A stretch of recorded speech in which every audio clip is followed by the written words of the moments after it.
बच्चों नमस्कार। लगभग 2 महीने के अंतराल के बाद आज मैं वीडियो बनाने जा रही हूँ। अपने निजी कारणों के कारण मैं वीडियो नहीं बना पाई, उसके लिए क्षमा चाहती हूँ। लेकिन अब हम आगे वीडियो जारी रखेंगे और आज मैं 9वीं कक्षा का जो पहला पाठ है, 2 बैलों की कथा, उसकी वीडियो बना रही हूँ। इस पाठ में मुंशी प्रेमचंद जी ने एक किसान और उसके पशुओं का आपस में कितना लगाव होता है उसका वर्णन किया गया है। इस पाठ में एक झूरी नाम का किसान होता है जिसके पास 2 बैल होते हैं, हीरा और मोती। दोनों ही बैलों को बहुत अधिक प्यार करता है, बहुत ही अच्छा उसको चारा देता है और बैल भी उसके प्रति वो अपना जो प्यार है वो प्रकट करते हैं।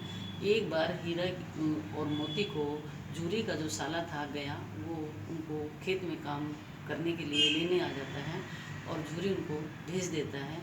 लेकिन दोनों ही बैलों को गया का चारा और उसका जो व्यवहार था वो पसंद नहीं था। इसी कारण अगले ही दिन वो दोनों के दोनों खेत में जब वो गया ले जाता है तो वो पैर जमा कर खड़े हो जाते हैं और खेत में जाना ही नहीं चाहते और रस्सी तलवा कर भाग जाते हैं और सीधे झूरी के घर आ जाते हैं। और झूरी देखता है कि दोनों बैल नांद पर खड़े हैं तो उनको गले लगा लेता है। और पीछे जब उसको उस झूरी की पत्नी देखती है कि मेरे भाई के घर ये बैल नहीं रुके, तो वो अपने मजदूरों को उनको चारा डालने के लिए भी मना कर देती है। लेकिन गया अगले ही दिन उनको लेने आ जाता है और उनको रस्सी से बांध कर ले जाता है। हीरा और मोती दोनों ही निराश मन से चल पड़ते हैं, लेकिन अब उनके पास कोई चारा भी नहीं है। वहाँ कई दिन तक वो बेचारे भूखे प्यासे उसके खेत में काम करते हैं। एक दिन क्या होता है कि वो रस्सी तुड़वा कर भाग जाते हैं और वो जो गया की एक बेटी होती है जिसकी माँ सौतेली होती है, वो उसके साथ दुर्व्यवहार करती है और वही उन बैलों को रात को चुरा कर आधी एक एक रोटी उसको देती है और उनके रस्से खोल देती है और इस तरह वो भाग जाते हैं। तो भाग कर वो खेत में किसी के खेत में चले जाते हैं और जल्दी जल्दी भागने के चक्कर में वो रास्ता भी भूल जाते हैं और एक किसान के मटर का खेत जिसमें होता है वो उसमें चरने लग जाते हैं। इतनी ही देर में एक सांड वहाँ पर आ जाता है।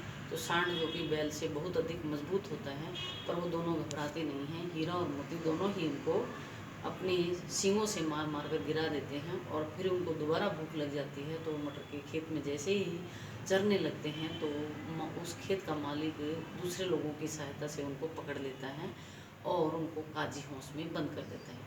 काजी हौस एक ऐसी जगह होती है जहाँ पर आवारा पशुओं को रोका जाता है और उन दोनों बैलों को भी वहीं पर रोक दिया जाता है। काजी हौस में आगे ताला लगा दिया जाता है और उनको चारा और पानी भी नहीं दिया जाता। एक समय उनको संभाला जाता है जब उनको थोड़ा थोड़ा पानी दिया जाता है। इससे हीरा को गुस्सा आता है और वो अपनी दीवारों से उस काजी हौस की अपने सींगों से काजी हौस की दीवारों को तोड़ने लग जाता है। इतने में उसके जो पहरेदार हैं वो आते हैं और उसको रस्सी से बांध देते हैं।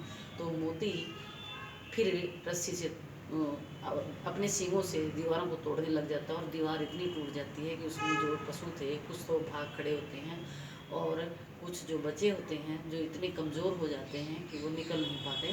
तो हीरा जो है बंधा होने के बावजूद जब उसको और पशु निकाल मोती खुला था और हीरे को रस्सियों से बांध रखा था, फिर भी मोती अपनी दोस्ती के कारण हीरे को छोड़कर नहीं जाता है।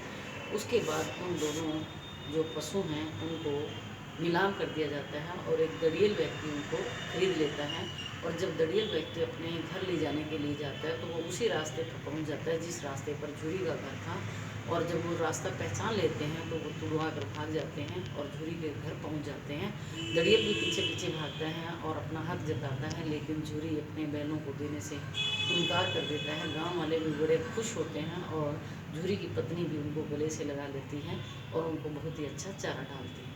तो प्यारे बच्चों, इस पाठ के माध्यम से लेखक ये बताना चाहते हैं कि किसान के जो पशु हैं वो उनको अपने बच्चों से भी अधिक प्यारे होते हैं और पशु भी अपने मालिक का बहुत अधिक आदर और सम्मान करते हैं और उसके सुख दुख में साथी होते हैं। तो इसके प्रश्न अब हम करेंगे। पहला प्रश्न है, काजी हौस में पशुओं की हाजिरी क्यों ली जाती होगी?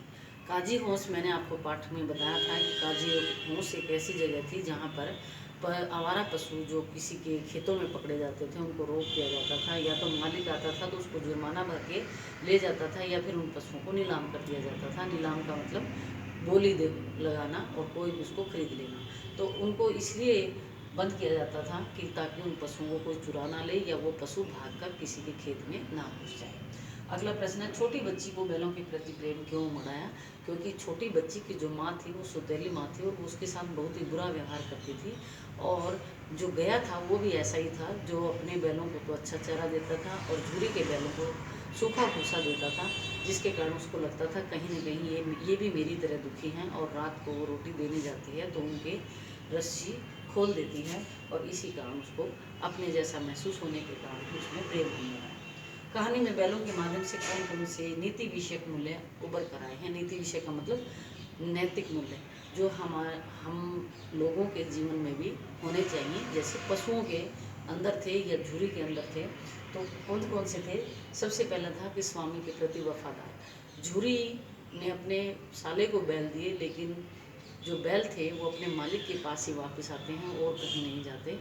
पहली बार भी उसके पास ही आते हैं और दड़ियल के पास से छुड़ा कर भी उसके पास ही आते हैं, क्योंकि उन्होंने उसका चारा खाया था, उसके प्रति वफादारी थी। दूसरा ये था कि वो सच्चे मित्र थे। तो इसमें लेखक ने ये भी बताने का प्रयास किया है कि मित्रता ऐसी होनी चाहिए, चाहे सुख हो या दुख हो, अपने मित्र के जीवन में काम आए।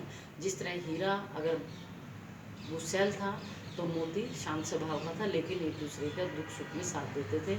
सांड की लड़ाई में हो, चाहे गया से छुड़वाते हुए हो या काजी हो उससे छुटे हों, तो दोनों ने एक दूसरे का साथ निभाया। उन्होंने एक दूसरे को छोड़ा नहीं था।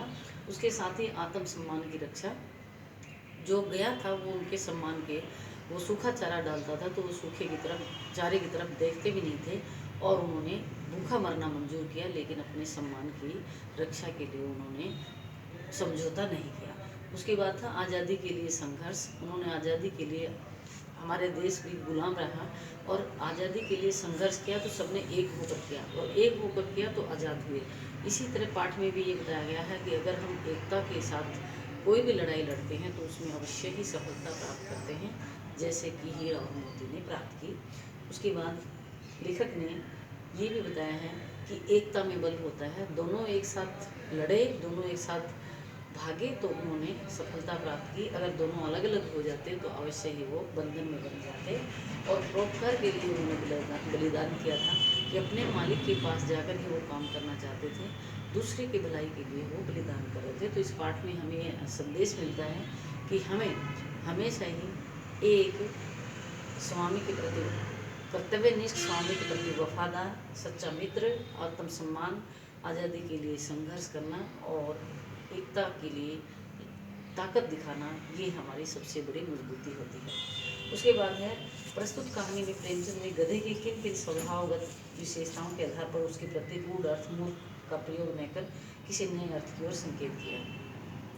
प्यारे बच्चों, जब भी कोई व्यक्ति मूर्ख होता है तो ये कहते हैं ये तो गधा है। तो गधे का मतलब ये है कि वो उसको मूर्ख कहा जाता है। क्यों मूर्ख कहा जाता है? कि चाहे उसको डंडों से पीटो, लाठियों से पीटो, चाहे उसको सूखा चारा दो, चाहे हरा चारा दो, वो बेचारा कभी जवाब नहीं देता। तो ये उसकी मूर्खता नहीं, वो उसकी सहनशीलता है। तो इसके जो लोग ये समझते हैं कि वो मूर्ख है, ऐसा नहीं है। उसको भी लात या दुलत्ती मारनी आती है, लेकिन वो नहीं मारता, वो उसकी सहनशीलता है। तो इसीलिए लेकर कहते हैं कि वो मूर्ख नहीं है, वो समझदार है, वफादार है, वो हमेशा ही अपने मालिक के प्रति वफादारी करता है। तो हमें उसको मूर्ख की उपाधि देना नहीं देनी चाहिए। उसके बाद आता है कि किन किन घटनाओं से पता चलता है कि हीरो और मोती में गहरी दोस्ती थी। आरंभ से लेकर अंत तक पाठ में यही दिखाया गया है कि हीरा और मोती जो बहुत ही गहरे दोस्त थे। हीरा गुस्सैल स्वभाव का था, जबकि मोती शांत स्वभाव का था। पहली बार भी जब वो झूरी के घर वापस आते हैं तो दोनों एक साथ आते हैं, और रस्सी एक तोड़वाता है, दूसरा उसके साथ भाग लेता है। और जब खेतों में गया ले जाते हैं तब भी दोनों ने पैर गड़ा लिए थे, लेकिन उन्होंने साथ नहीं छोड़ा। और जब मोती को मार पड़ने लगी तो हीरा भी जुआ तुड़वा कर मोती के साथ ही भाग गया था। सांड के समय भी दोनों ने ही एक दूसरे की सहायता की और उसको मार भगाया। काजी होश में भी एक को रस्सियों से बंद कर दिया गया था, बांध दिया गया था, दूसरा खुला था, लेकिन फिर भी दोनों ही एक साथ खड़े रहे। काजी ओर से एक बाहर नहीं निकला और दलियल से छुड़वा कर भी दोनों एक साथ भागे थे। इससे पता लगता है कि उन दोनों में गहरी दोस्ती थी। प्यारे बच्चों, इसके कुछ प्रश्न रहते भी हैं, लेकिन अगर आपको पाठ का सार और ये प्रश्न समझ में आ गए हैं तो वो प्रश्न भी आपको समझ में आ जाएंगे, और नहीं आते हैं तो आप कमेंट बॉक्स में देना कि आपको कौन सा प्रश्न नहीं समझ में आया। मैं आपको उसका उत्तर अवश्य ही देने का प्रयास करूँगी। और इस वीडियो को आप ज़्यादा से ज़्यादा शेयर करना, सब्सक्राइब करना, और ताकि आपके पास नोटिफिकेशन आता रहे। धन्यवाद।